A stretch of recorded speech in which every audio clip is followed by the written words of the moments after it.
Entre los años 1870 y 1900, las grandes ciudades de la Revolución Industrial se convirtieron en la cuna de las pandillas jóvenes. En Manchester aparecieron los Scuttlers, que se llamaban así por el sonido que hacían sus sacos al desaparecer. En Londres, los Hooligans, y en Birmingham, los Sluggers. Slug significa trabajo duro. De estos últimos surgen en la calle Adderley, una zona muy pobre, los Peaky Blinders. Fueron una de las tantas pandillas juveniles y criminales de Inglaterra.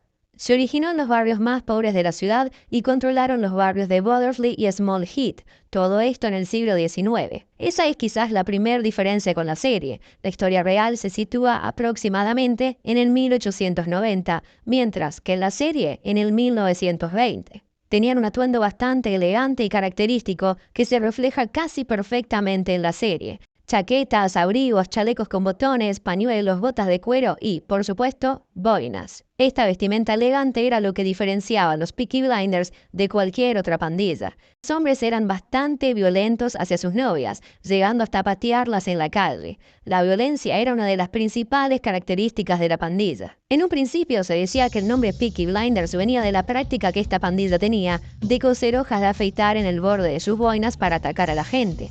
Algo que suena y se ve súper copado y original, pero lamento pincharte el globo porque es probable que esto nunca haya pasado. Al principio se dedicaban al robo de bicicletas o de casas, además de atacar borrachos por las calles, pegándoles con lo que tengan a mano, ya sea un cinturón, accesorios de una chimenea, un hierro o un tenedor, al punto de dejarlos inconscientes. Los miembros más conocidos de esta pandilla fueron David Taylor, Ernest Haynes, Harry Babyface Fowles, Stephen McNichol y Thomas Gilbert. En el 1890, otro miembro de la pandilla llamado Thomas McClough mandó al hospital a un hombre después de una fuerte golpiza. Lo condenaron a 9 meses de trabajo forzados por romperle la cabeza. Este hecho llegó a la prensa y afirmaban que el asalto homicida había sido obra de los Peaky Blinders de Small Heath. Por su parte, Babyface fue detenido a los 19 por robar una bicicleta en el 1904. Los registros de la policía lo describían como un joven con la boca sucia que acechaba por las calles borrachos, insultando y atacando a los transeúntes.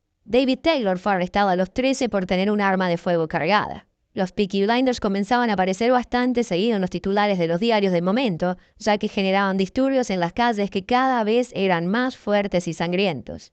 Fines del 1900 comenzaron a expandir su negocio criminal. Ya no solo se dedicaban a los pequeños robos, sino que también llevaban a cabo estafas de protección, fraude, sobornos, contrabando, secuestros y apuestas. Durante casi 30 años controlaron las calles de Birmingham, que para ese momento era una de las ciudades industriales más importantes del mundo. La mayoría de los líderes de los Peaky Blinders eran irlandeses con raíces romaníes, un pueblo gitano.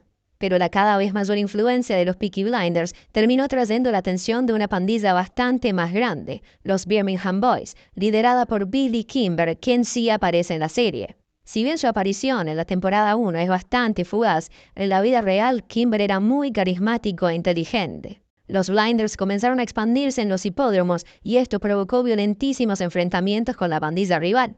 A inicios del siglo XX, aproximadamente en 1914, los Peaky Blinders tenían todo en su contra. Estalló la Primera Guerra Mundial y las bandas perdieron a sus hombres que fueron enviados a la guerra. Las pandillas rivales eran mucho más fuertes y las condenas por delitos eran cada vez más duras. Esto dificultaba el reclutamiento de nuevos miembros. Además, la escolarización era cada vez más grande y los jóvenes comenzaban a tener otras oportunidades. Por lo tanto, a medida que los barrios crecían y se ampliaban, la mayoría de los miembros se iban mudando al campo. Ya con los Peaky Blinders fuera de juego, los Birmingham Boys se asentaron y tuvieron control político sobre el centro de Inglaterra en la década del 1930. Mientras la pandilla, que hasta ese momento era conocida como los Peaky Blinders, iba desapareciendo, ese nombre se comenzó a utilizar como un término genérico para describir a los grupos de jóvenes violentos que iban por las calles. Mientras tanto, Billy Kimber se convertía en el gángster más poderoso de Inglaterra. Hasta tenía otra base en Londres y firmó alianzas con pandillas de otras ciudades. En pocas palabras, en la vida real la pandilla no tuvo el mismo poder que la que se ve en la serie, prácticamente incomparable.